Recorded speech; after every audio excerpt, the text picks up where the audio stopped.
students, good morning all of you. Myself, Mr. Ashok Kumar Mahapatra, Ashan teacher, Sanskar Guru, International School. And now we are going to start our online class. First chapter is Introduction to Macroeconomics. Macroeconomics. First we should know what is macroeconomics. Already we have studied about microeconomics in lower class, 11th class. Microeconomics means that what? Individual economics. Economics that refers to individual is known as micro. Any person is associated with any activities involving any production work and getting benefit, so that is called microeconomics. Whatever that is helping for national income. So macroeconomics that is related to microeconomics. How? Because if we are telling the country consists of 121 crore people, so we have to say that the national output or national income, otherwise you can say production from various units in the country. So those are the attributes, those are the data that is related to macroeconomics. So macroeconomics, we can say as a whole, it is related to the total national income, total production and total employment situation and total various units output, whatever, that is known as macroeconomics. So that macroeconomics will say that is just a flow chart, like first households they depend upon farms. Households means that maybe individual person, otherwise you can say that is a group of people. Household that represents an individual person, otherwise we can say group of people. If they are depending upon farms. So what is farms? Farms means production unit. Farms means production unit where different goods as well as services are produced. Different goods we need for our consumption. Similarly, services we require. So wherever that is produced, that is known as farms. So every people needs some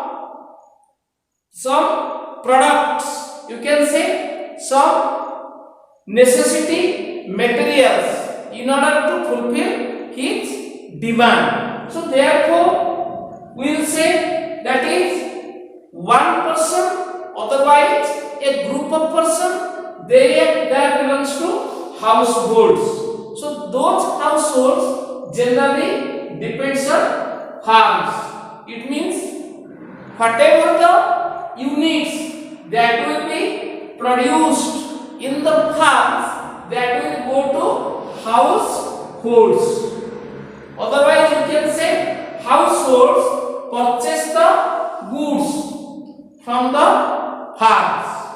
So that production unit, it means farms generally you know, they depends on different resources. So that resources, materials are generally used for the purpose of production. It means these farms, otherwise you can say production unit, they generally depends on materials, on nature. So we can say from nature whatever the resources that they will get, that we can say natural resources. So that natural resources they will utilize, and in the production unit by dint of labors,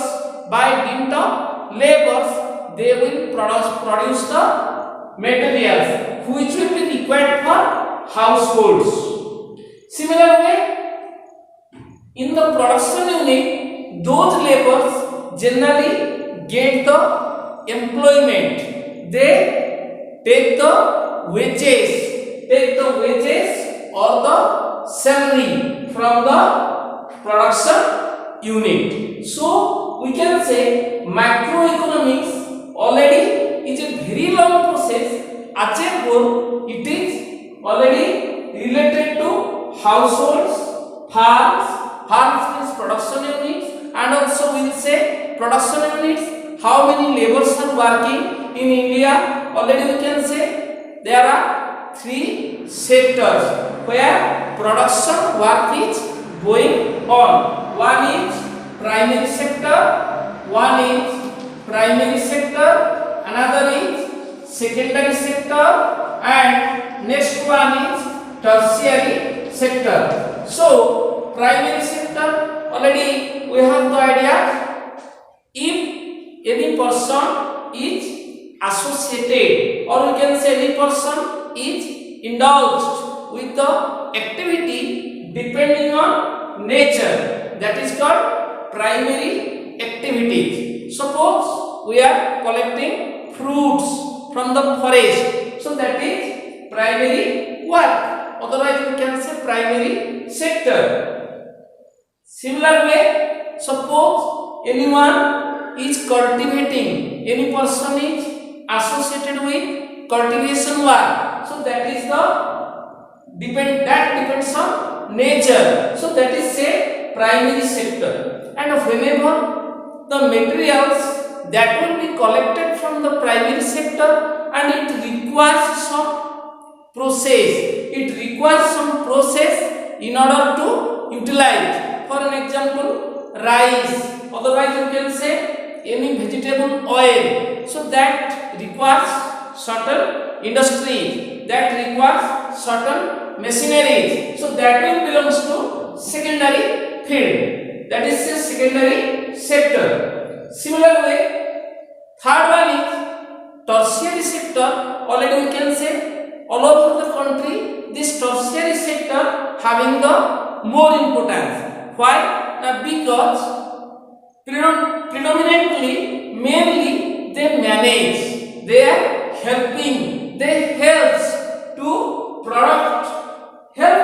for production of the secondary units. Suppose we can say banks generally gives financial assistance to manage the production units. So tertiary sector will give the service. So at a moment we can say that in macroeconomics we will study about regarding the production, wherever we will use the natural resources, and about the contaminant, and if we are using it, if we are utilizing it, that up to which period it can fulfill the demand, and how many laborers are working there, and whatever outputs we are getting that can fulfill the demand of the public or not. It means, on the other hand, we can say regarding the employment, regarding the utilization of natural resources, regarding the production unit, regarding the rates, regarding the what say situation of the natural resource regarding consumption. So every data we can get in macroeconomics. So we will say any personal that will fulfill the demand of any particular person, otherwise that can fulfill the demand of a group of people. So they depends on farms. So after that, another we can say the household and farms. Another sector is a government sector. That is, so what is government? That government generally gets profit